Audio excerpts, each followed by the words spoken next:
¿Será Roma o Babilonia? Aquí, ¿verdad? ¿Será Roma o Babilonia? Bueno, vamos a ver el tema de lo que vamos a ver. El misterio, mis hermanos, de la gran ramera de Apocalipsis capítulo 17. Como dije, estamos 12 de febrero del 2026. Amén. Voy a darles un breve, pequeñísimo resumen de lo que vimos la semana pasada, o nada más mencionar algo de lo que vimos. En el estudio anterior, mis hermanos, profundizamos, ¿verdad?, en la identidad de la bestia, ¿verdad?, la bestia escarlata de Apocalipsis 17.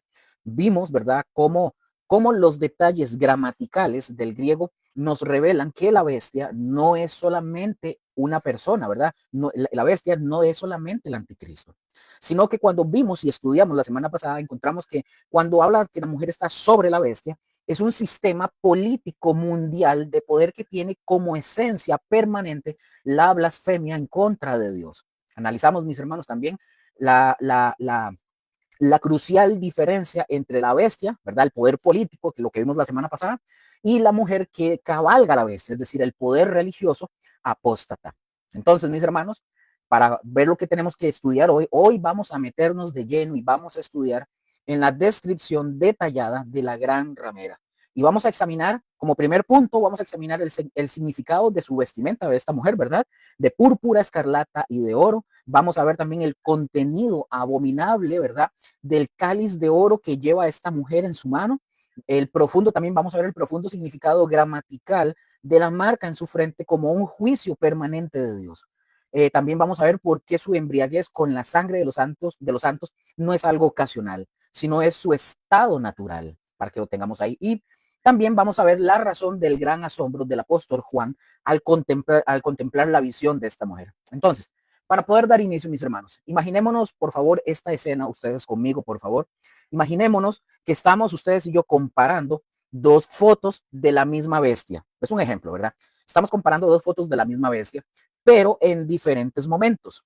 Entonces, en Apocalipsis, por ejemplo, o en la primera foto, mejor dicho, de Apocalipsis, capítulo 13, versículo 1, que ya lo estudiamos hace tiempo, en la primera foto, ¿verdad?, de este capítulo, del capítulo 13, versículo 1, la bestia, nosotros estudiamos que la bestia tiene nombres blasfemos en sus 7 cabezas. Es como que si la rebelión contra Dios estuviera concentrada en sus líderes o centrados en el poder. Pero, ojo con lo interesante, pero la segunda foto la encontramos en Apocalipsis 17, versículo 3. Algo ha empeorado de forma dramática aquí.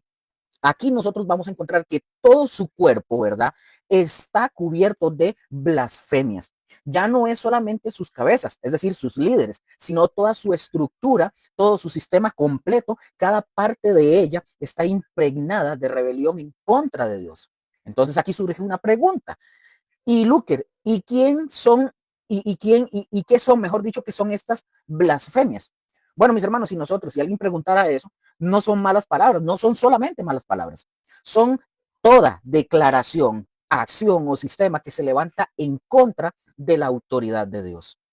Entonces, el punto aquí, mis hermanos, es que el objetivo final de la bestia es sumamente claro. ¿Y cuál es este, Luker? Desviar la adoración que le pertenece solamente a Dios y dirigirla hacia el dragón, es decir, hacia Satanás, a quien la bestia básicamente representa en la tierra. Amén. Entonces, mis hermanos, fijémonos ahora en esta también, en esta relación crucial que vamos a estar estudiando. Hay dos personajes en esta escena. Vamos a encontrar dos personajes. La primera, la mujer que cabalga sobre la bestia. Es Babilonia, mis hermanos, es el sistema religioso falso. Y encontramos la otra, la segunda, que es la bestia, ¿verdad? Que este es el anticristo, es el poder político mundial. Es como, básicamente, mis hermanos, es como un jinete malo, malvado, ¿verdad? La mujer Babilonia montando un caballo diabólico, es decir, a la bestia, al anticristo. No son lo mismo, hablando de estos dos personajes, no son lo mismo, de la mujer y de la bestia, no son lo mismo, pero trabajan juntos, como ya lo hemos venido estudiando. Y aquí, mis hermanos, en este punto hay un detalle sumamente escalofriante que tenemos que observar. Esta bestia, mis hermanos, con 7 cabezas y 10 cuernos, no es nueva. No es nueva, no está apareciendo por primera vez. Ya nosotros la estudiamos y la analizamos en Apocalipsis capítulo 13, versículo 1. Y si ustedes y yo retrocedemos un poco más y nos vamos a Apocalipsis capítulo 12, versículo 3, nosotros encontramos y vemos el mismo dragón, es decir, Satanás, que tiene exactamente la misma descripción. ahí nos damos cuenta de eso. Entonces, aquí ustedes y yo podemos notar que hay una hilación, hay una cadena. La cadena es clara. ¿Cuál es esta cadena? Dragón, dragón, Satanás, ¿verdad? La bestia es el anticristo y la mujer, Babilonia, ¿verdad? Es Babilonia, el mismo espíritu, o sea, representante en la tierra y el sistema religioso que usa el poder. Entonces encontramos que ahí hay toda una hilación, hay una cadena que no se rompe ahí en el caso de sus personajes. Entonces, mis hermanos, Dios mismo finalmente acá, en todo eso que hemos venido estudiando, Dios mismo nos da la interpretación. Entonces, esas 7 cabezas, ¿verdad? Ya nosotros hemos venido viendo eso. Esas 7 cabezas representan 2 cosas a la vez. Primero, que nada representan 7 montes, que estas simbolizan reinos o imperios poderosos. Y número 2, 7 reyes, que representan gobernantes o sistemas de autoridad. Entonces, mis hermanos, básicamente así en síntesis, en resumen con esto, nosotros estamos viendo acá la revelación de un sistema mundial de rebelión que comienza en Satanás, se manifiesta a través del anticristo y es utilizado por una religión falsa, Babilonia, para desviar a la humanidad de Dios. Entonces, imaginémonos nuevamente esta revelación como un rompecabezas de parte de Dios. Imaginémosla como un rompecabezas. Dios básicamente nos enseña a la bestia con 2 elementos distintos, pero conectados. Las 7 cabezas, mis hermanos, representan 7 imperios mundiales que se suceden uno tras otro a lo largo de la historia. Es como una línea de tiempo, mis hermanos, una línea de tiempo divina que nos muestra cómo el poder opresor contra el pueblo de Dios ha tomado diferentes formas a través de los siglos, pero con la misma esencia rebelde. Los 10 cuernos, mis hermanos, según la interpretación inspirada de Apocalipsis capítulo 17, versículo 12, dice, son 10 reyes. Aquí, mis hermanos, si ustedes lo notan, el texto es sumamente claro. Estos cuando dice que son, perdón, que son 10 reyes, perdón, son 10 reyes, el texto es sumamente claro. Dice, ¿verdad?, que estos reinan simultáneamente, o sea, al mismo tiempo. Y Apocalipsis 17:13 añade que de manera conjunta estos 10 reyes entregan su poder a la bestia. ¿Y quién es la bestia? El anticristo. Entonces, en resumen, en esta parte que estamos viendo, cabezas, ¿qué significa? Secuencia histórica, uno después de otro. Cuernos, bueno, coalición contemporánea, todos al mismo tiempo. Entonces, mis hermanos, ahora, en este punto, vamos a montarnos en una máquina del tiempo y vamos a transportarnos con el apóstol Juan. Ahí vamos a ver algo interesante. El Espíritu, mis hermanos, vemos que lo lleva al desierto. Pongan atención, el Espíritu Santo lo lleva al desierto, al apóstol Juan. Y aquí surge una pregunta interesante porque muchos la hacen. ¿Por qué al desierto, Luker? Bueno, respondo para ustedes. ¿Por qué al desierto? Porque en la Biblia, mis hermanos, el desierto es frecuentemente el lugar de prueba, es el lugar de revelación y también es el lugar de juicio. Cualquiera de estos puede ser, sea para prueba, sea para revelación o sea para juicio. Porque básicamente, mis hermanos, en la soledad desértica, el apóstol Juan observa y ve algo que a él lo deja como pasmado, como fascinado. ¿Y qué es lo que ve Juan? Dice el texto, vi una mujer sentada sobre una bestia escarlata. Vamos a ir viendo esto, desglosemos esta imagen profética para poder ir comprendiendo lo que nos está hablando aquí el apóstol Juan. Veamos la posición. La posición dice que está sentada sobre, ojo, sentadas, hablando de esta mujer sentada sobre, no es igual a, está por encima, ¿verdad? No es igual a, ¿verdad? No es que no es igual no es que está sentada, ¿verdad? O no es igual a la bestia, está por encima, está dominando, usando como vehículo. Veamos la relación de este punto. La ramera, sistema religioso falso, cabalga sobre la bestia, que la bestia, mis hermanos, ya lo vimos, es el poder político del anticristo. Ahora veamos el apoyo, el punto 3. Esta religión, esta mujer, ¿verdad? Viéndolo así, tendrá todo el respaldo del anticristo, es decir, su maquinaria política, militar, económica y de propaganda estará al servicio, básicamente, de esta falsa religión. Amén, vamos comprendiendo. Entonces, veamos esto en varios puntos para irlo analizando. Desde la perspectiva humana aquí en la Tierra, veámoslo desde la perspectiva, la vista, como nosotros lo veríamos desde la Tierra. Verán cuando esto suceda, cuando todo esto comience a darse y se comience a salir a la luz todo esto que se tiene que dar, la gente de esta época, ellos, ¿verdad? Desde la perspectiva humana, ellos verán a una institución muy religiosa, es lo que se va a encontrar la gente de esa época. tendrán una fe, es decir, entre comillas, atractiva y popular. Y será lo que todo el mundo va a querer en ese tiempo. Una religión ecuménica, inclusiva, poderosa, donde todo cabe, donde todo es bueno y nada es malo, ¿verdad? Para que lo vayamos teniendo ahí. Pero ahora veámoslo desde la perspectiva de Dios, es decir, la verdadera, ¿verdad? Para que lo veamos ahí. Es blasfemia organizada, es idolatría institucionalizada y es apostasía globalizada. Así es simple. Desde la perspectiva de Dios, eso es lo que va a haber en ese momento. Así es simple, que ya se está viendo, dicho sea de paso. Ahora, en contraste definitivo con esto, mientras esta fe falsa va a seducir al mundo, la palabra de Dios, la Biblia, nos señala a ustedes y a mí a la verdadera fe, como lo menciona Hebreos, por ejemplo, Hebreos capítulo 12, versículo 2, que dice, y es hermoso, puesto los ojos en Jesús, el autor y consumador de la fe. Entonces, veamos la diferencia aquí abismal de lo que venimos viendo. La falsa o la fe falsa de la ramera está centrada en sistemas humanos, poder visible, aceptación mundial. Y la fe verdadera de Cristo está centrada, mis hermanos, en Jesús, en la obra completada en la cruz y que es a menudo, mis hermanos, generalmente es rechazada por todas las personas, incluyendo cristianos o los que se dicen ser cristianos. Mis hermanos, esto no es una especulación. Es una exposición. Aquí estamos haciendo una exposición fiel de lo que el texto claramente está describiendo. Amén. Entonces, en el clímax, mis hermanos, de este periodo, hablando, ¿verdad?, de la tribulación y eso, en el clímax de este periodo, se va a producir un acto de tal necedad blasfema que marcará un punto de no retorno. No habrá vuelta atrás. El falso profeta, mis hermanos, que es la segunda bestia, que ya nosotros la vimos en Apocalipsis 13, del 11 al 17, actuando con todo el apoyo y autoridad del anticristo, este personaje mandará a hacer una imagen del anticristo. Esta imagen, mis hermanos, que se va a mandar a hacer, será colocada en el lugar más sagrado. ¿En dónde, Luker? En el templo judío en Jerusalén, cumpliendo de esta manera la profecía de Daniel que dice sobre la abominación desoladora en Daniel capítulo 9, versículo 27, Daniel 11, versículo 31 y Daniel 12, versículo 11, confirmado por Cristo Jesús en Mateo 24, 15. Entonces, mis hermanos, vendrá el decreto final, ¿verdad? Todo el mundo deberá adorar a esa imagen, como dice Apocalipsis 13, versículo 15. Este será, mis hermanos, el acto de idolatría global forzada más descarado de toda la historia de la humanidad. Y en medio de todo este escenario, mis hermanos, aparece la mujer, la gran ramera, vestida de manera que revela su verdadera naturaleza. Aquí vamos a ver esto. Su vestido básicamente es una declaración visual de dos pecados mortales. El primero, la lujuria y la opulencia. Veamos esos colores que aparecen.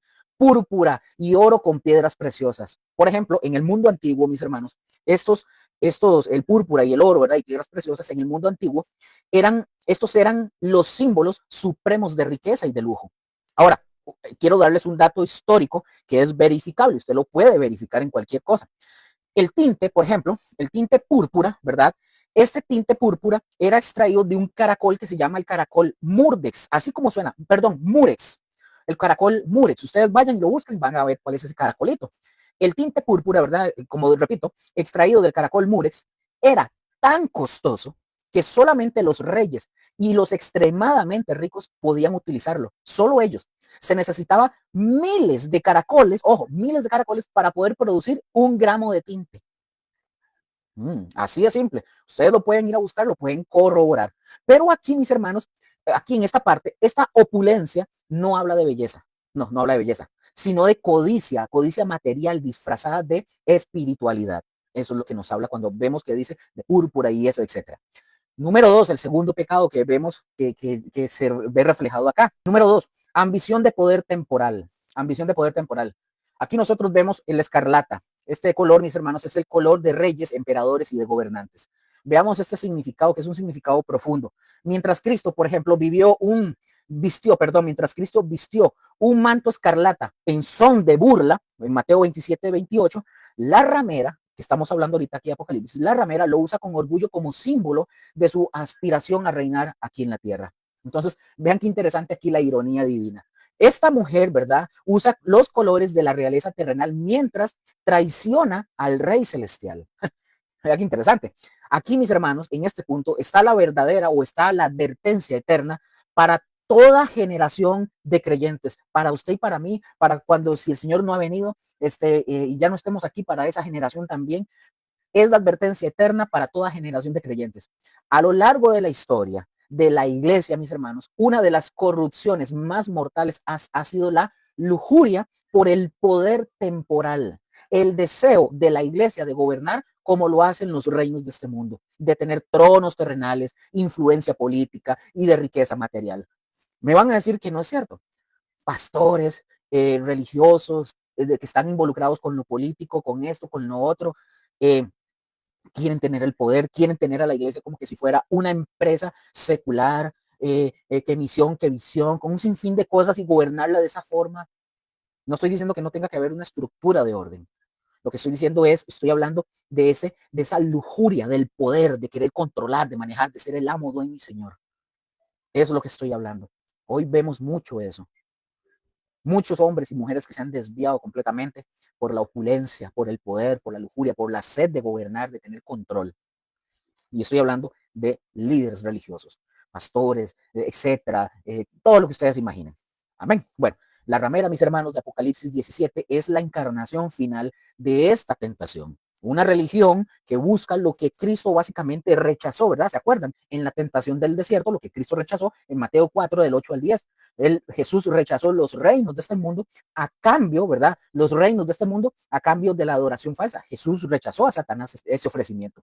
Mientras la mujer, mis hermanos, muestra su vestido, ¿verdad? Una vestimenta toda ostentosa, esta mujer lleva en la mano algo que revela su verdadero contenido. Vea lo que dice Apocalipsis 17, versículo 4. Voy a leer para ustedes. Dice, Apocalipsis 17, 4. Tenía en la mano un cáliz lleno de oro, tenía en la mano un cáliz de oro lleno de abominaciones y de la inmundicia de su fornicación. Veamos esta imagen de aquí, que es básicamente es una imagen poderosa y al mismo tiempo es repulsiva. Por fuera vemos que es un cáliz de oro, o sea, se ve hermoso, se ve valioso y es atractivo por fuera.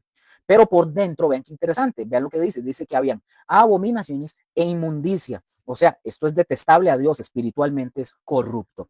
Entonces, es la religión falsa en su esencia más pura. Atractiva externamente, sí, pero corrupta internamente. Esto ofrece un vaso hermoso, bonito, pero lo que contiene básicamente es puro veneno espiritual. Así de sencillo. Veamos los otros colores, púrpura y escarlata.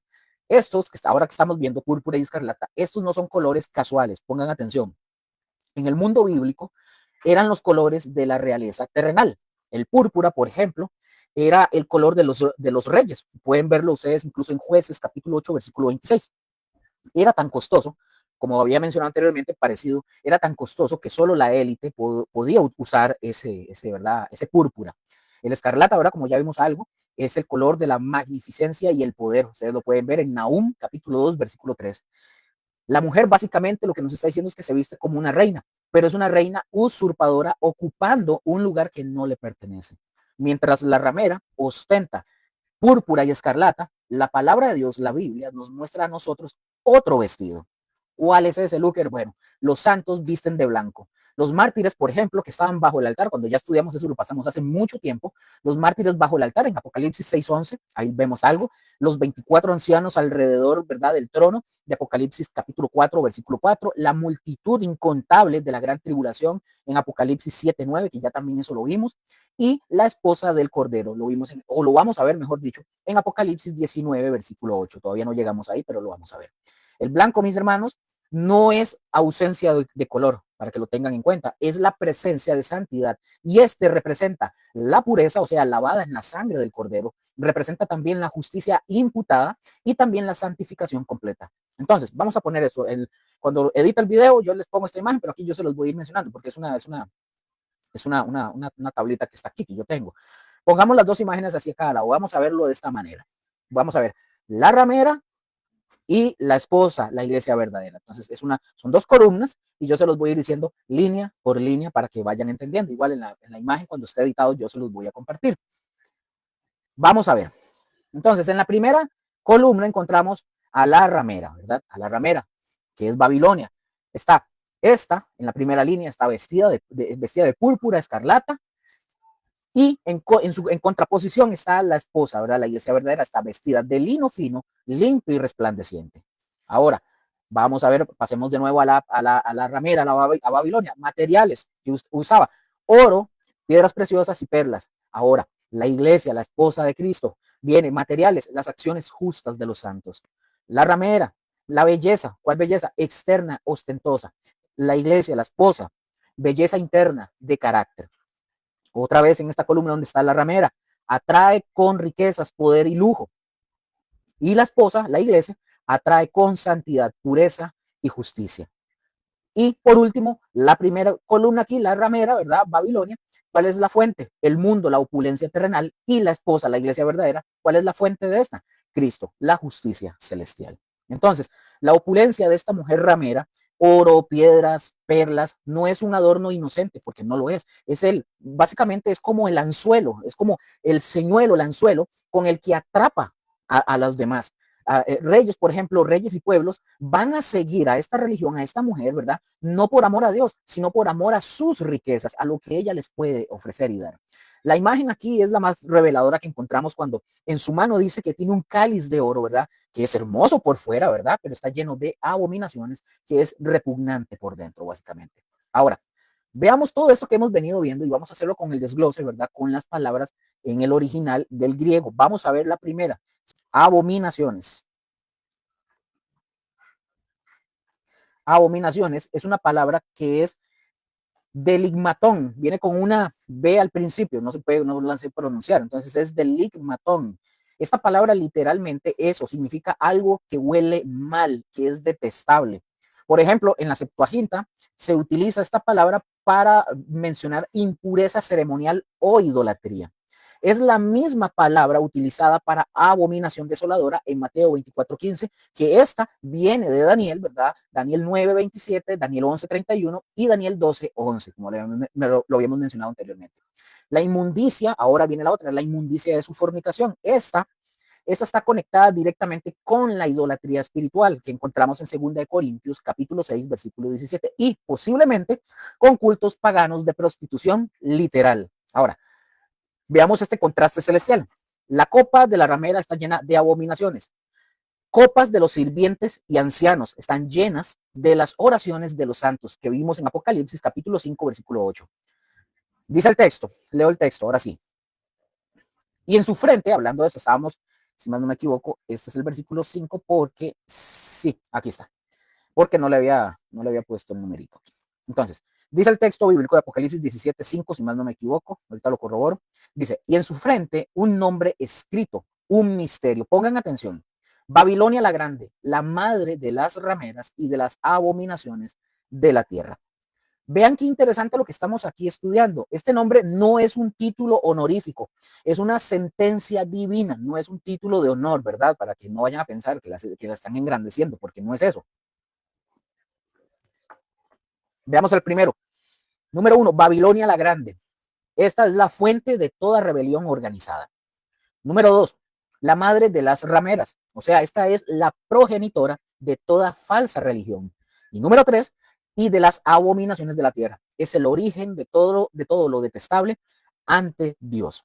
Entonces, si nosotros podemos ver esto y lo analizamos, no es una ramera entre muchas, no.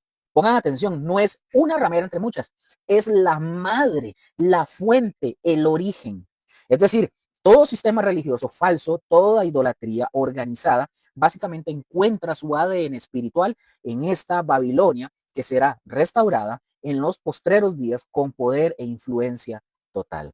Entonces nosotros estamos observando en este estudio a la mujer y aquí hay un detalle que básicamente, si ustedes lo analizan y lo estudian, esto va a atrapar toda nuestra atención de forma inmediata. Dice que en su frente lleva una inscripción que la identifica. Y aquí el texto es sumamente claro, vea que no se anda con cosas extrañas. Dice, y sobre su frente hay un nombre escrito. Aquí, vean lo interesante, aquí viene el clic gramatical que cambia absolutamente todo. Lo que ustedes han escuchado de sus pastores o de líderes que dicen y agarran y lo leen por encima y dicen, aquí esto lo va a cambiar todo porque es por la gramática. Esa palabra que dice escrito,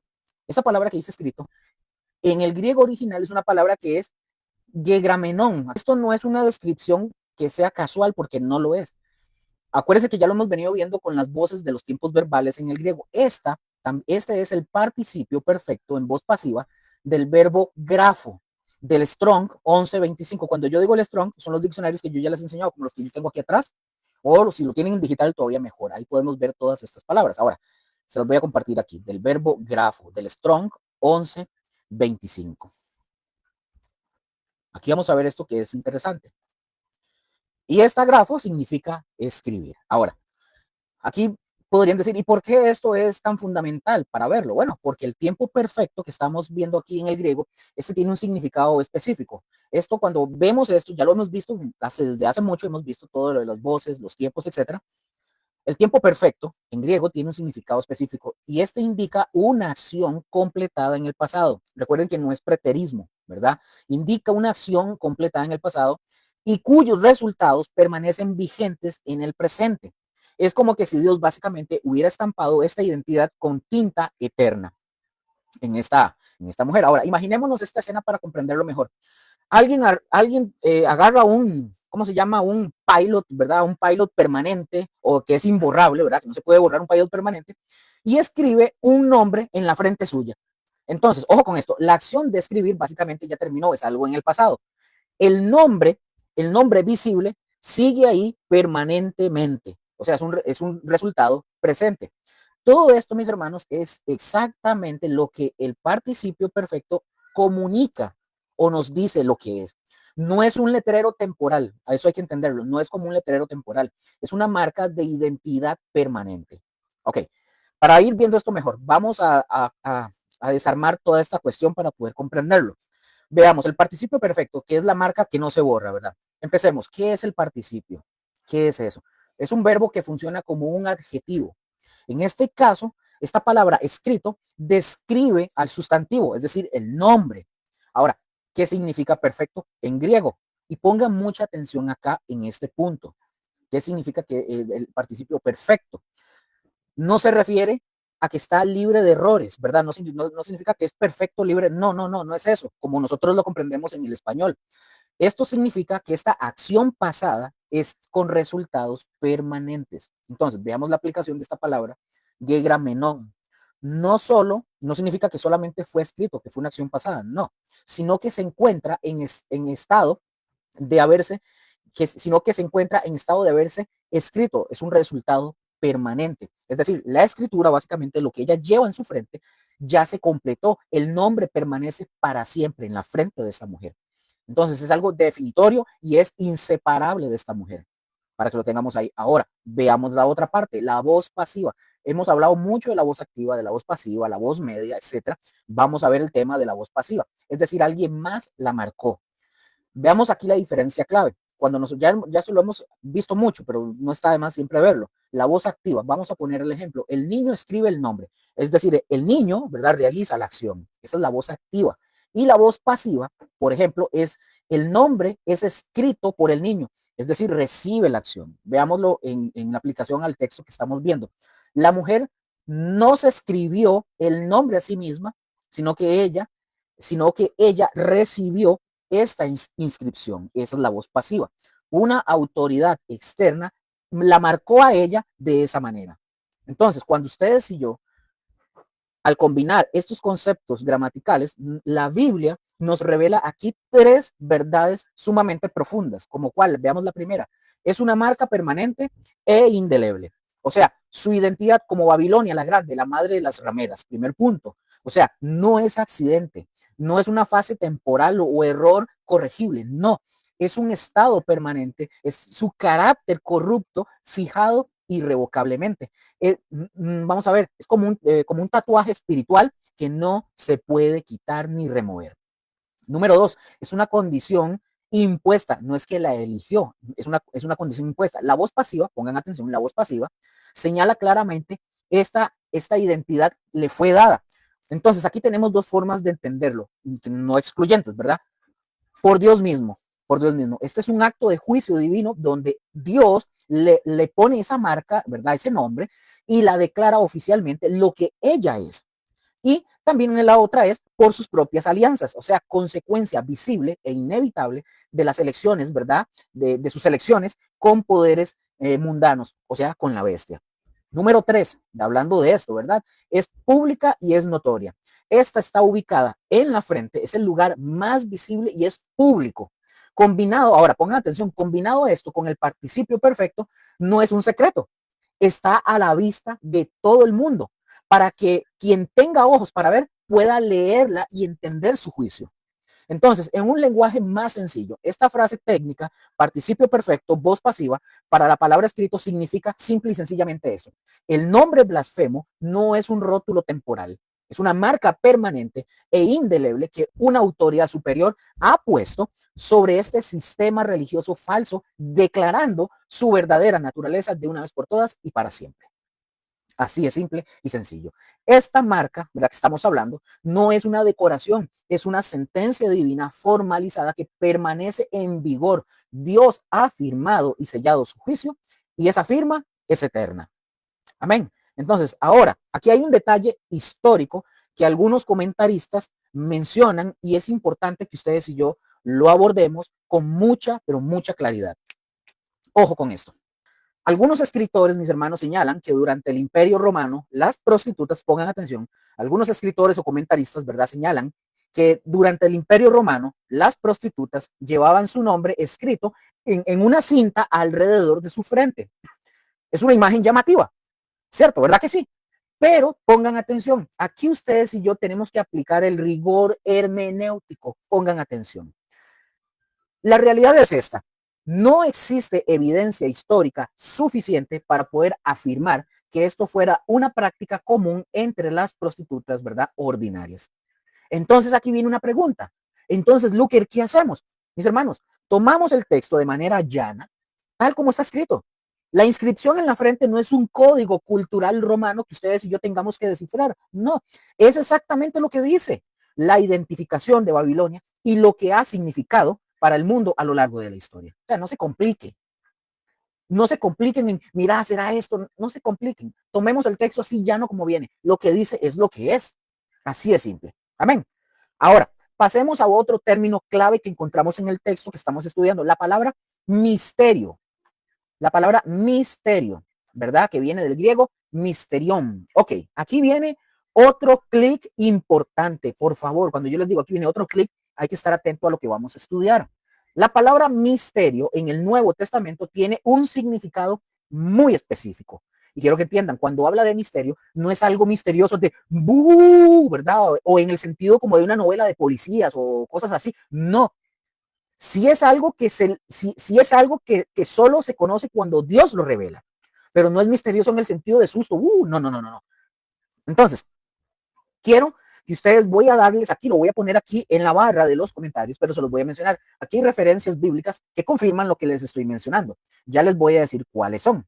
Mientras tanto, voy a compartir esto en la barra y ya les digo cuáles son. Entonces, referencias bíblicas que confirman eso que estamos hablando. Apocalipsis 1:20, el misterio de las 7 estrellas. Dios lo revela, ¿verdad? Apocalipsis 10:7, el misterio de Dios se cumplirá. Apocalipsis 17:7, el ángel explica el misterio. Entonces, ¿cuál es la aplicación a nuestro texto que estamos analizando? La palabra misterio, mis hermanos, funciona como referencia descriptiva del título que la mujer lleva. Ojo con esto, no es parte del nombre en sí. Pongan atención. Entonces, en términos más claros, no es misterio, Babilonia la Grande, no, es Babilonia la Grande. Y el hecho de que lleve este nombre es el misterio revelado. ¿Me doy a entender? Entonces, aquí ustedes y yo, por favor, ustedes y yo tenemos que tener aquí mucho cuidado. El texto, mis hermanos, no permite que hagamos, el texto no permite que hagamos con la palabra misterio lo que algunas personas han llegado a intentar hacer. No podemos alegorizarlo, mis hermanos, es convertirlo en un símbolo de otra cosa. No podemos hacerlo. 2, no podemos espiritualizarlo, hacerlo abstracto y etéreo, como sin forma. Y número 3, no podemos usarlo para demostrar que Babilonia equivale a Roma. Por favor. Luker, ¿por qué? ¿Y por qué no podemos? Porque cuando usted o yo hacemos eso, ¿Qué pasa? Perdemos el control hermenéutico. Si un símbolo se interpreta con otro símbolo, vamos a entrar en un círculo infinito de interpretaciones subjetivas. Entonces, frente a todas las especulaciones, mis hermanos, lo más sabio, lo más sensato que usted y yo podemos hacer es tomar el texto en su sentido llano y directo. La referencia es a Babilonia literal, que aparecerá en los postreros días. Veamos esta evidencia contextual que es irrefutable. El contexto geográfico no encaja con Roma, para aquellos que dicen que es la iglesia Roma, ¿verdad? Que es la iglesia católica apostólica romana. Vean, el contexto geográfico no encaja con la Roma, con Roma. Cuando dice el versículo 1, muchas aguas, Babilonia, mis hermanos, estaba, recordemos algo, en el río Éufrates. Sí encaja ahí.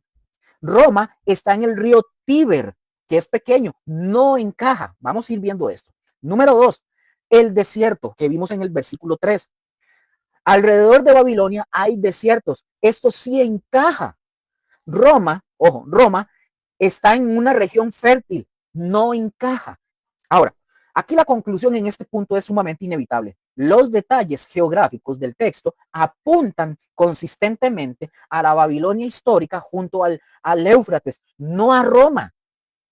Yo la semana pasada dije, ¿verdad?, que de estas hijas y no sé qué, muy probablemente esta sea una de sus hijas, a como hay también en la parte evangélica otras que pueden ser de sus hijas.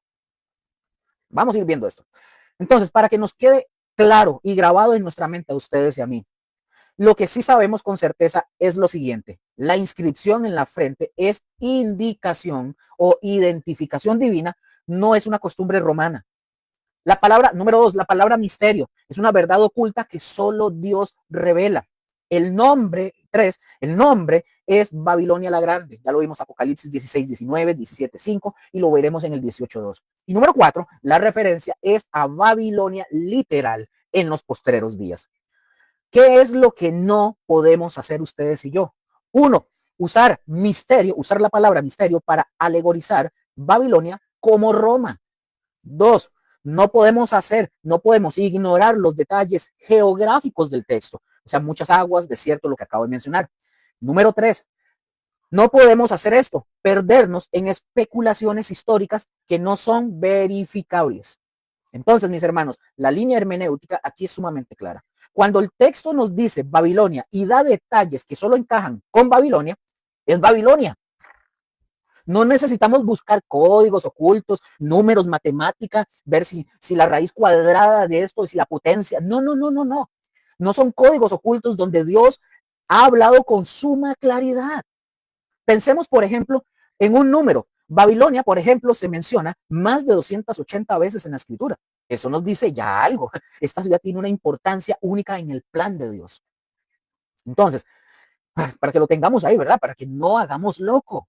Entonces, ahora, la palabra misterio, del griego misterión, en la Biblia, mis hermanos, significa algo específico. Esta palabra en la palabra de Dios, en la Biblia, significa algo específico. Es una verdad escondida, mis hermanos, es una verdad escondida, escondida en Dios, que solo Dios puede revelar cuando Él decide hacerlo. Como, por ejemplo, lo vemos en Daniel capítulo 2, versículo 18 al 19, lo vemos también en el capítulo 27 y 30, y en el capítulo, perdón, y también en el capítulo 2, 18, versículos también 19, y en el capítulo 4, versículo 9 también. Y en muchos más los vamos a encontrar. Entonces, mis hermanos, aquí está lo decisivo. Pongan atención. Aunque Babilonia, mis hermanos, esto hay que contemplarlo, aunque Babilonia tuvo su época de gloria y luego pareció caer en el olvido, su verdadero final o fin, o el fin final, aún no ha llegado a suceder.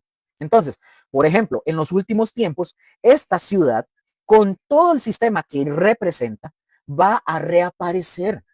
El imperio, recordemos, y lo analizamos anteriormente en los otros estudios, el imperio que fundó Nimrod, que lo continuaron, dicho sea de paso, lo continuaron Hammurabi y Nabucodonosor, este volverá a levantarse exactamente como las escrituras lo profetizan. Apocalipsis 17 y Apocalipsis capítulo 18, Dios finalmente revela el secreto. Nos muestra que lo que realmente le sucederá con Babilonia al final. Y para poder comprender completamente este misterio, mis hermanos, solamente necesitamos estudiar atentamente Apocalipsis 17, del 7 al 18. Ahí, mis hermanos, está la revelación completa. Entonces, estamos frente a una revelación inédita. Hay aspectos sobre esta ciudad que nunca antes se habían revelado y ahora, en este pasaje, ¿verdad? Dios nos lo está mostrando. Entonces, mis hermanos, nuevamente, el nombre en su frente, ¿verdad? Lo dice todo. Babilonia la Grande, la madre de las rameras y de las abominaciones de la tierra. Y aquí ustedes y yo tenemos que entender algo que es clave. Babilonia no es un sistema místico, es una ciudad real, literal. Que sea llamado misterio no significa que sea algo etéreo o algo simbólico. No, mis hermanos. La palabra misterio aquí tiene un significado preciso. Significa que esta visión específica que Juan está recibiendo con todos estos detalles del tiempo del fin no se había revelado antes. Es lo que nos está diciendo. Es información divina de última hora, reservada para este momento de la historia. En esencia, mis hermanos, cuando la Biblia dice Babilonia, significa Babilonia. El misterio no es qué es, sino qué hará en los últimos días. Amén.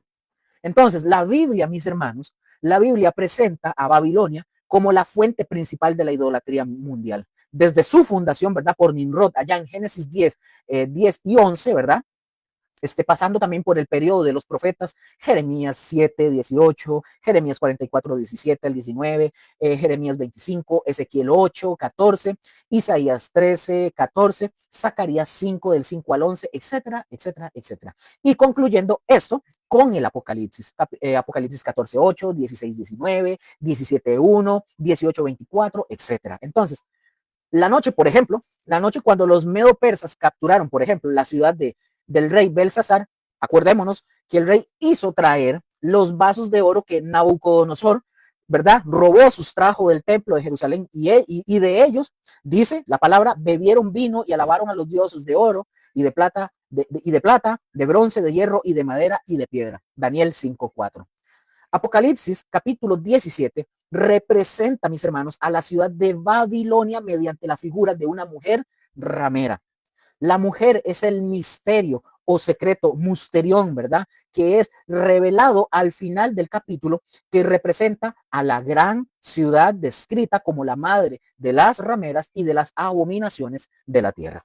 Babilonia, mis hermanos, como ya había mencionado, ocupa un lugar único. Es la progenitora, la fuente originaria de todo sistema y toda idea que se opone a Dios y a Cristo Jesús. Es muy cierto, ¿verdad?, que muchos expositores han alegorizado esta figura, identificándola o identificando a la mujer con Roma y el sistema católico romano. Pero las personas que llegan a hacer esto asumen esa interpretación bajo su propia responsabilidad. El texto bíblico, en cambio, mis hermanos, es claro y es concreto. Apunta directamente a Babilonia como la encarnación final de este misterio revelado. Entonces viene una pregunta aquí interesante. Luker, ¿por qué se le llama la madre? ¿Por qué se le llama madre de las rameras y de las abominaciones de la tierra? ¿Por qué? Bueno, mis hermanos, porque desde Babilonia, recordemos algo muy importante, se esparcieron por el mundo todas las formas de idolatría. Los cultos a Baal, a Moloch, a Marduk, Dagón, Astarte, Astarot y en muchos más que tuvieron básicamente su cuna en Babilonia. Y por esto, mis hermanos, por esto su juicio va a ser completamente total.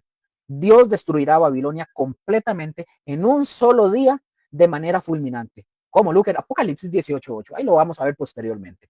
La fuente de la rebelión será secada para siempre. Pero a pesar, mis hermanos, a pesar de todo su glamour, ¿verdad?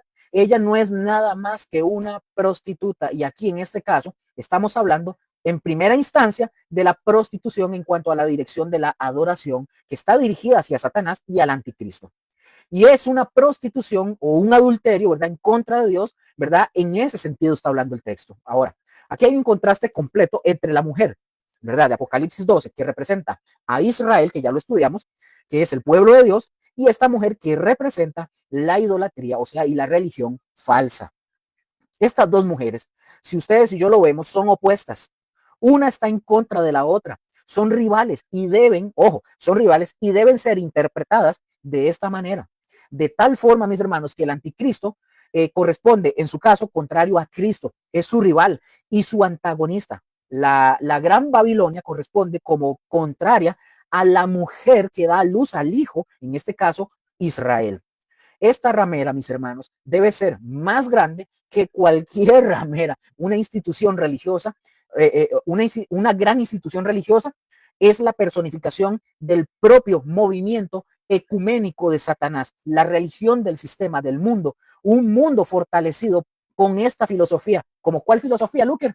No importa en quién usted crea, siempre y cuando crea y usted sea una buena persona, todos, es el Dios de aquel es el mismo suyo y el mío, eso dice, ¿verdad? No es cierto. Todo esto, mis hermanos, está preparado ya, mis hermanos, para la seducción de la ramera. Hoy ya nosotros, por ejemplo, ya vemos este tipo de frases que les acabo de mencionar. Incluso en aquellos que dicen ser creyentes, dicen, no importa en quién usted crea, siempre y cuando usted crea en algo. Este Dios Jehová es el mismo aquel espíritu Giche Manitú. Es el mismo Dios del Islam. Es el mismo Dios de los hinduistas. No es el mismo. Amén. Versículo 6, vamos avanzando. Apocalipsis 17:6, dice el texto, leo para ustedes. Vi a la mujer ebria de la sangre de los santos y de la sangre de los mártires de Jesús, y cuando la vi, quedé asombrado, vean esto, quedé asombrado con gran asombro. Vean, mis hermanos, la Babilonia de los últimos tiempos, que está representada por esta mujer, va a desatar una persecución sin misericordia contra quienes siguen al Mesías. El texto aquí que estamos analizando utiliza una palabra que es estremecedora. Dice la palabra ebria. Pongan atención porque aquí vamos a meternos en lo técnico. Vamos a aprender mucho de esto. Esta palabra ebria, mis hermanos, viene de una palabra griega que es meteiousan. Esta, mis hermanos, proviene del verbo metuo, que significa emborracharse. Ojo con esto, pongan atención. Lo que hace que esta descripción sea todavía más intensa y aterradora es su construcción gramatical. ¿Y cuál es la construcción gramatical? O su morfología. Es un participio presente en voz activa. Ay, ay, ay. Aquí vean para que ustedes y yo nos demos cuenta de todo lo hermoso que Dios tiene en todo esto. Vamos a desglosar lo que significa esto paso a paso. Veamos el primero. El primero es el participio presente. Esto es un estado continuo. Ahora, nuevamente, yo sé que ya lo vimos, pero igual lo quiero repetir porque uno nunca sabe, ¿verdad? ¿Qué es un participio? Nuevamente, es un verbo, mis hermanos, que funciona como adjetivo. Cuando nosotros vemos aquí que dice ebria, aquí emborracharse es el verbo, describe a la mujer, el sustantivo, como ebria, que es el adjetivo. Ahora, ¿qué significa presente? ¿Qué significa presente? Esto nos indica una acción continua, en progreso, habitual. No es algo, pongan atención, no es algo que pasó una vez y ya se le pasó y se acabó. No, es un estado permanente. Veamos la aplicación concreta con eso que estamos viendo para poder comprenderlo. No significa que la mujer se emborrachó una vez, no. Significa que está embriagada continuamente, siempre está borracha. La persecución contra los santos no es un evento puntual, no, es su estado natural, constante y perpetuo, como una borrachera que nunca se le pasa. Así de simple. Número 2, la voz activa. Vea que ya vimos anteriormente la pasiva, veamos la voz activa. Esta es una elección culpable. Pregunta, ¿qué es la voz activa, Luker? Por favor, explíquenos. Bueno, la voz activa, ¿qué es? Bueno, esto indica que el sujeto realiza la acción por sí mismo. No es algo que le sucede desde afuera o desde fuera.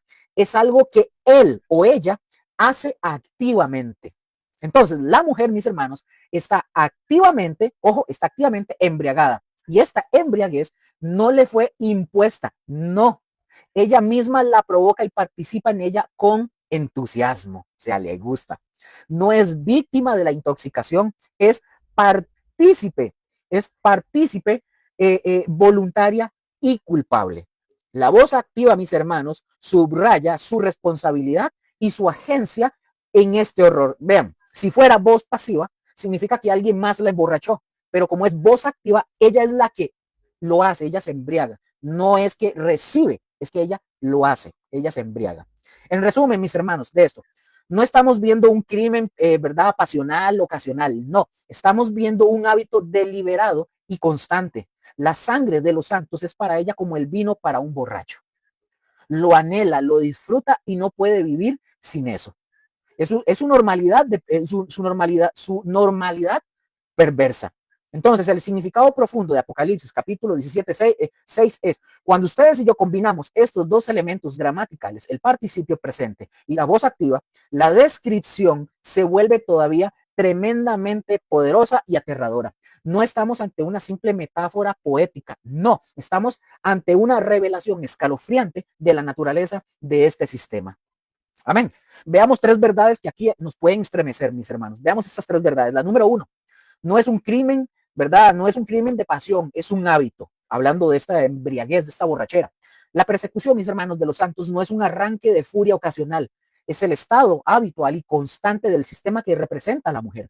Es su normalidad. Está continuamente intoxicada con la sangre de los santos, como un alcohólico que vive metido en el bar, tome, que tome, que tome. Alguien decía por ahí, chupe, chupe, chupe. Así, pero algo así. Número dos, hay placer y dependencia. La embriaguez, mis hermanos, no es solamente una metáfora de violencia. Revela un placer sádico y una dependencia que este sistema tiene de perseguir al pueblo de Dios. Así como un borracho anhela el vino, mis hermanos, este sistema ansía y disfruta aplastar a los fieles del Señor. La sangre de los mártires es su bebida de elección. Y número tres, es una elección activa. La voz activa, mis hermanos, subraya, ¿verdad? Nos marca que esto es una decisión deliberada. Este sistema religioso y político apóstata se entrega de forma activa y voluntaria a esta orgía de persecución. Es plenamente responsable y culpable. Entonces, en lenguaje más sencillo y simple, la frase participio perfecto en voz activa para la palabra ebria nos dice lo siguiente. La Babilonia escatológica no solo persigue a la iglesia, sino que lo hace con una hazaña continua, habitual y voluntaria, encontrando en esto un placer intoxicante y perverso que la define por completo. No es una borrachera que se le pasará, es la esencia misma de su carácter, en oposición a Dios y a su pueblo. Entonces, mis hermanos, veamos el significado de los términos. El texto, repito, usa dos palabras para describir a las víctimas. Santos, es decir, esta palabra santos destaca su separación de las cosas del mundo. Y mártires señala, mis hermanos, el precio que pagan por ser fieles al Mesías. Son las mismas personas, vistas desde dos ángulos, ¿verdad? Distintos. Su identidad santos y su testimonio final, mártires. Y la mujer, mis hermanos, no solamente persigue, dice que se goza en la persecución. Como un borracho que hace bulla con su, ¿verdad? Su botella de guaro y todo eso, esta mujer celebra su violencia. Entonces, fíjense en algo que es fundamental acá. Juan se maravilla no de la bestia, sino de la mujer. Juan se asombra ante esta figura que está hundida hasta ser una ramera. Y en medio, ojo con esto, y en medio de esta mujer, en su sistema corrupto se encuentra la iglesia apóstata. Aquellos, ¿y quiénes son esos? Lo que es esa iglesia apóstata. Todos aquellos que se quedaron, que aceptaron a la bestia, que se mezclaron con lo mundano y perdieron su pureza. Evangélicos, católicos, adventistas, todos esos que decidieron renunciar, todos esos que decidieron y aceptaron a la bestia y que se mezclaron con lo mundano y perdieron su pureza. Es una imagen, mis hermanos, que ustedes y yo deberíamos de examinar, o que eso es una imagen que debería hacernos a ustedes y a mí, examinar nuestro propio corazón. ¿Dónde estamos parados nosotros hoy? ¿Dónde estoy yo? ¿Dónde está mi fundamento? El de Luis. ¿En quién? ¿Y el suyo? La visión, mis hermanos, ojo con esto, la visión hace que Juan se asombre en gran manera. Pongan atención a lo que viene porque vamos a ver otra cuestión técnica. La expresión quedé asombrado con gran asombro, mis hermanos, es la combinación de un verbo con un sustantivo afín que produce una expresión superlativa. Ya vamos a ver eso. Recuerden que siempre se los voy a mencionar. Esta, mis hermanos, cuando digo que es la combinación de un verbo con un sustantivo, ¿verdad? Y que produce una expresión que es superlativa, esta es una figura gramatical muy, muy poderosa, tanto en el griego como en el hebreo, y entender esta figura gramatical, mis hermanos, enriquece muchísimo la lectura. Entonces, voy a darles una explicación sencilla. Cuando nosotros vemos la frase en el texto bíblico que dice, quedé asombrado con gran asombro, esta Digamos, esta expresión a ustedes y a mí puede sonarnos un poco redundante o extraña en el español. Por ejemplo, cuando aquí en Costa Rica alguien dice, voy a subir para arriba, uno dice, sí, no va a subir para abajo. Para nosotros es algo absurdo. Ay, voy a bajar para abajo. No, no, no va a bajar para arriba. Bueno, como dije, para ustedes esta expresión quedé asombrado con gran asombro, repito, para ustedes y para mí puede sonarnos un poco redundante o extraña en el español y en nuestro contexto, ¿verdad?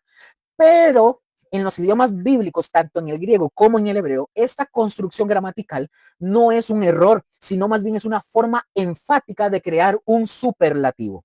Es como que si en el español, en lugar de decir estaba muy asombrado, nosotros dijéramos estaba asombrado de tal manera que mi asombro era enorme. Es una forma, mis hermanos, de subir al máximo la intensidad del sentimiento. Desglosemos esto de una forma más detallada. La frase en el griego, mis hermanos, la frase es etaumasa tauma megale. Aquí se las comparto. La frase en el griego para decir me asombré con gran asombro es etaumasa tauma megale. Vamos a ver palabra por palabra. Etaumasa, es decir, yo me asombré, quedé maravillado. Este, mis hermanos, es el verbo. La otra palabra, tauma, es asombro, maravilla. Este, mis hermanos, es el sustantivo afín, ¿verdad? Es de la misma familia. Y la palabra megale, que es grande. Entonces, aquí la construcción es verbo más sustantivo de la misma raíz. Entonces, preguntarán algunos de ustedes, muy probablemente vayan a preguntar o se estén preguntando en su cabecita, ¿verdad? Luker, ¿por qué se hace eso? Luker, ¿por qué y para qué? Diga, explíquenos. Ok, número uno, ¿por qué es que se hace eso? Número uno, intensificación. Es decir, el autor, en este caso Juan, no solamente usa un adverbio, o sea, mucho, un adverbio mucho, no, sino que repite la idea con un sustantivo de la misma raíz para intensificarla al máximo. Es una forma de decir, no solo me asombré, sino que mi asombro fue en sí mismo un gran asombro. Entonces, número dos, ¿por qué se hace? Es un énfasis literario. Esta figura retórica, mis hermanos, esta a veces es llamada, esta figura, ¿verdad?, del superlativo a veces es llamada cognado acusativo o énfasis epexegético. Esta, repito, esto es para un énfasis literario. ¿Para qué sirve? Para hacer un énfasis literario. Esta figura retórica, ¿verdad?, que es llamada también cognado acusativo o énfasis epexegético. Esta, mis hermanos, sirve para captar toda la atención del lector, de ustedes y de mí, sobre la reacción del personaje. Esto lo que quiere decir es que quiere dejar claro que lo que el apóstol Juan vio fue totalmente abrumador. Algo que fue algo así tan algo, él quiere expresar lo que él está sintiendo. No sé si me doy a entender. Veamos esta analogía. Pensemos, por ejemplo, en frases similares que se usan incluso en el español para poder entender el efecto. Digamos que yo digo, soñé un sueño tremendo, en lugar de decir tuve un sueño muy intenso. Digo, soñé un sueño tremendo, en lugar de decir tuve un sueño muy intenso. O decir, luché una lucha ardua, en lugar de decir luché muy arduamente. O decir otra frase, por ejemplo, murió una muerte heroica, en lugar de decir murió muy heroicamente.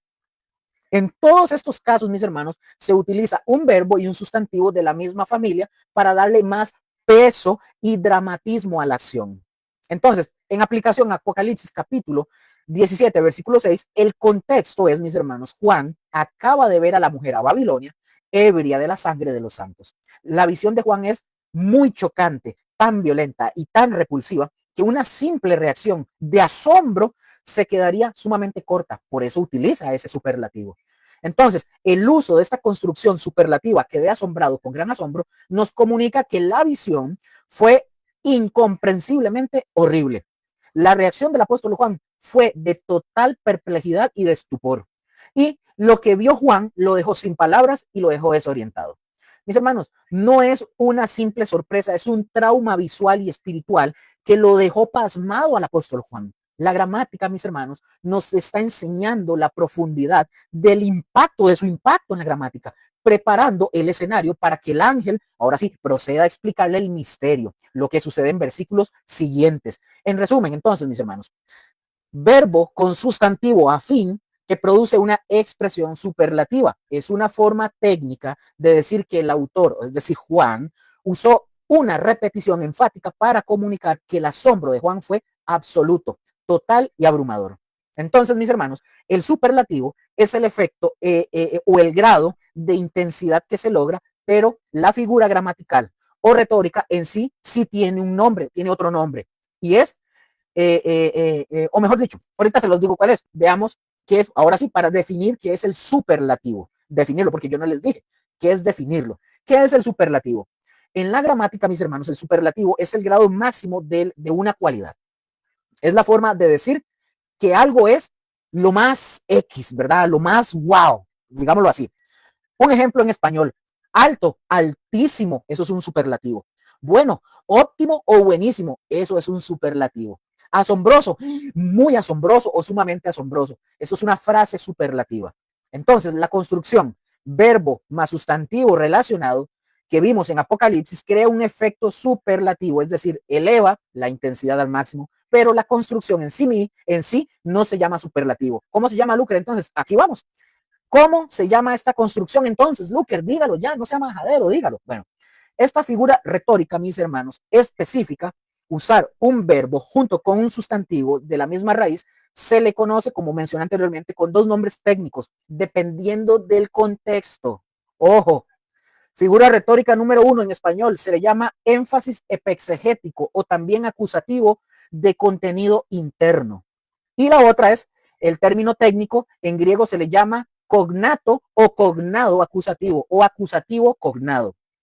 Entonces, mis hermanos, el apóstol, básicamente el apóstol Juan, lo que desea es destacar la magnitud de su asombro o de sorpresa al contemplar en la visión, ¿verdad?, la actitud extremadamente hostil de la mujer hacia los seguidores del Mesías. Entonces, al parecer, el apóstol Juan queda completamente fascinado al observar los terribles excesos de la mujer en contra de los santos. Una de las principales causas del juicio divino contra esta mujer es precisamente su crueldad hacia los mártires de Jesús. En este punto, mis hermanos, en este punto que es un punto trascendental, ustedes, bueno, mejor dicho, lo voy a decir así, debemos reafirmar algo que es esencial. La mujer, mis hermanos, no representa un sistema místico o una religión etérea, yo lo mencioné anteriormente, representa una ciudad concreta. La interpretación divina de esta visión es clara y no deja espacio a dudas. Se trata de la ciudad de Babilonia. La mujer es el símbolo que la representa. Y aquí hay un principio hermenéutico vital para todos los que somos estudiantes serios en ese sentido. Un símbolo no debe interpretarse con otro símbolo. Aquí solamente estoy recapitulando algo de lo que ya mencioné. Si ustedes y yo hacemos eso, si tomamos un símbolo y lo convertimos en otro símbolo de otra cosa, perdemos el control interpretativo. Entramos en un terreno de subjetividad donde cualquier interpretación es posible. Lo que a usted se le ocurra, puede decirlo. Es cierto, hay que aclararlo, es cierto que algunas personas han intentado ver en esta figura a Roma, al sistema católico apostólico romano. Pero quienes, repito de nuevo, quienes adoptan esta perspectiva asumen una responsabilidad que va más allá del texto bíblico mismo. El pasaje, mis hermanos, y su contexto afirman consistentemente que se trata de Babilonia. Ahora, déjeme ser aquí claro con algo, por favor. Roma y el sistema católico romano han ejercido y ejercen en la actualidad una influencia enorme en lo político y en lo religioso a nivel mundial. Nadie, ninguno, ni usted, nadie puede negar ese hecho, que es un hecho histórico, y eso es verdadero.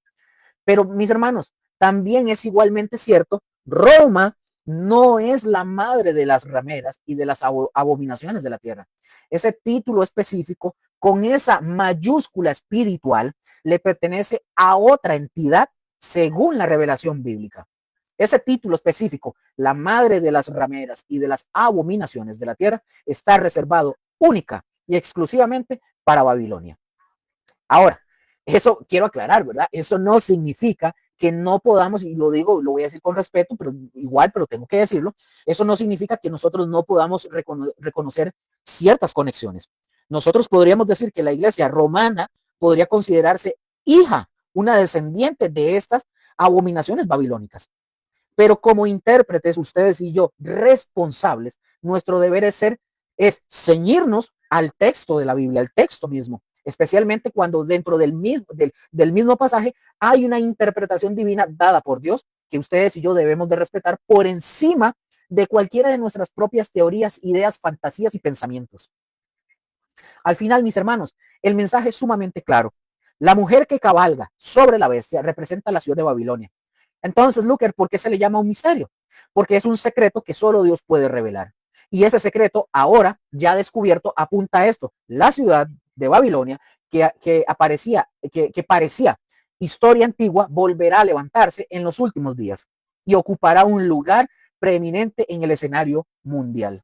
Esta Babilonia restaurada ejercerá una influencia enorme, mis hermanos, y se convertirá en un azote terrible para los seguidores del Mesías. Su persecución se caracterizará por una crueldad intensa y un alcance global. No debe de ser extraño para nosotros entonces que el apóstol Juan quedara profundamente afectado por esta visión, especialmente al ver Juan, ¿verdad?, cómo este sistema se deleitaba con la sangre de los mártires de Jesús. Es una imagen que debería de conmovernos a ustedes y a mí.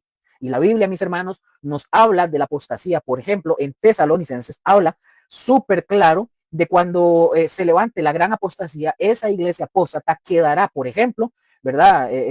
Se quedará, esta iglesia apóstata se va a quedar, no se va a ir, ¿verdad? Por ejemplo, mis hermanos, nosotros vemos a Israel en el libro de los jueces, nos habla de un Israel apóstata, el pueblo de Dios, y después ese pueblo de Dios fue ocupado por gentiles y se nos dio a nosotros la oportunidad. Y muchas veces, mis hermanos, los gentiles caemos o caen en la misma apostasía en la que cayó Israel.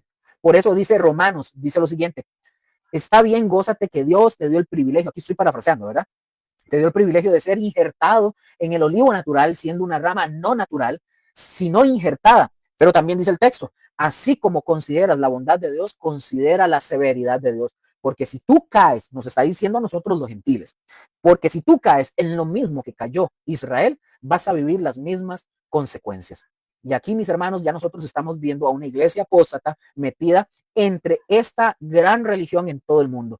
Y yo hablo de iglesia, pues de creyentes que conocían la escritura, pero que nunca vivieron como tenían que vivir. A lo largo de la historia, mis hermanos, muchos han muerto por causa de su fe y en el último siglo, ¿verdad? Millones han sido asesinados por gobiernos opresores y muchos de ellos eran creyentes. Y la ebriedad de esta mujer, mis hermanos, muestra su placer en sus logros malignos y su falso sentimiento de triunfo sobre los creyentes. Pero cada mártir, mis hermanos, que cae bajo su espada, solo fortalece al pueblo de Dios. Amén. Entonces, mis hermanos, para terminar, ya hemos contemplado el retrato divino del colmo de la apostasía religiosa. La gran ramera no es simplemente un sistema corrupto, es la personificación de toda rebelión religiosa organizada contra Dios. Su lujo, su poder, su violencia nos muestran la culminación de un sistema que comenzó en Babel y encontrará su fin en el juicio divino. La visión, mis hermanos, nos enseña dos verdades solemnes. La primera, la religión sin Cristo siempre termina en persecución contra los genuinos creyentes. Y la segunda, todo sistema humano, por opulento y poderoso que parezca, lleva en sí mismo las semillas de su propia destrucción. La alianza entre la ramera y la bestia es inestable y el poder político que la sostiene terminará volviéndose en contra de ella. Y este pasaje, mis hermanos, nos llama a examinarnos. ¿Estamos en la pureza de la esposa de Cristo o estamos, verdad, flirteando con los sistemas religiosos de Babilonia? Pensemos en eso. Entonces, mis amigos, mis amigas, mis hermanos, hermanas, ustedes que me están viendo y que me escuchan, esta profecía, mis hermanos, no es solamente para el futuro. El mismo espíritu de Babilonia opera en el mundo ofreciendo copas de oro llenas de veneno, placer, riqueza, religión vacía y rebelión en contra de Dios. Tú estás en uno de esos dos bandos. O eres parte de la esposa de Cristo, lavada en su sangre, o estás intoxicado con el vino de Babilonia. No hay términos medios. Quien dice, no, yo no voy con Cristo, pero no soy malo, ya eligió bando. No hay término medio. El juicio, mis hermanos, que cayó sobre Babilonia, caerá sobre todos aquellos que rechacen a Cristo. Pero hoy hay esperanza. Cristo ya bebió, mis hermanos, ya bebió la copa de la ira de Dios en la cruz del Calvario para que usted no tenga que beberla. Cristo murió por los blasfemos, los idólatras, los perseguidores, para poder darles perdón y una nueva vida. Arrepiéntete hoy. Salga de Babilonia. Deje la copa de oro con ese veneno y reciba el perdón que Cristo te ofrece hoy. El que dice Apocalipsis 22:17 y termino. El que tenga sed, venga. Ojo, el que tenga sed, venga. Y el que quiera, es voluntario. Y el que quiera, tome del agua de la vida gratuitamente. Amén. Bueno, mis hermanos, hemos llegado al final de esta lección. Y bueno, gracias a Dios. Y no me queda más que decirles que nos vemos la siguiente semana. Si así el Señor lo tiene dispuesto y nos presta la vida, nos veremos aquí en un estudio más, ¿verdad? Y continuar para poder llegar al puro final del libro del Apocalipsis. Dámosle gracias a Dios y terminamos. Bueno, bendito Padre Celestial, gracias. Gracias, Señor, por esta noche, por permitirnos terminar y llegar en esta lección de hoy, Señor, y aprender todo lo que hemos aprendido. Señor, gracias porque esta palabra nos confronta para saber de qué lado estamos. Estamos del lado de Cristo, del Cordero, de la esposa, o estamos del lado de Babilonia, con esa copa llena de inmundicias y de veneno. Señor, gracias por tu palabra. Gracias, Señor, porque tu palabra nos da vida, nos vivifica, nos fortalece, Señor. Gracias. Ayúdanos a vivir esta palabra, Señor, y a reflejarla en el día a día, de lo que hagamos, digamos, pensemos, en todo, Señor. Que podamos demostrar ese Cristo, Señor, en nuestro trabajo, en nuestro matrimonio, a nuestros hijos, a nuestros vecinos, a nuestros familiares, Señor, en todo lado, en el nombre de Jesús. Gracias te doy por aquellos que lo ven en este estudio o que posteriormente lo ven, Señor. En el nombre de Jesús yo quiero que te pido para que muevas en ellos, Señor. Y ellos pongas el querer como el hacer en el sentido, Señor, de que quieran de verdad comprometerse a escuchar tu palabra, a estudiar tu palabra, a crecer en el nombre de Jesús. Gracias te damos, Señor, en esta noche y bendigo a mis hermanos, hermanas, a sus familias, sus trabajos, sus finanzas, su salud, todo lo, Señor, todo en el nombre de Jesús. Bendícelos, guárdalos y provéeles todas sus necesidades en el nombre de Jesús. Amén, amén y amén.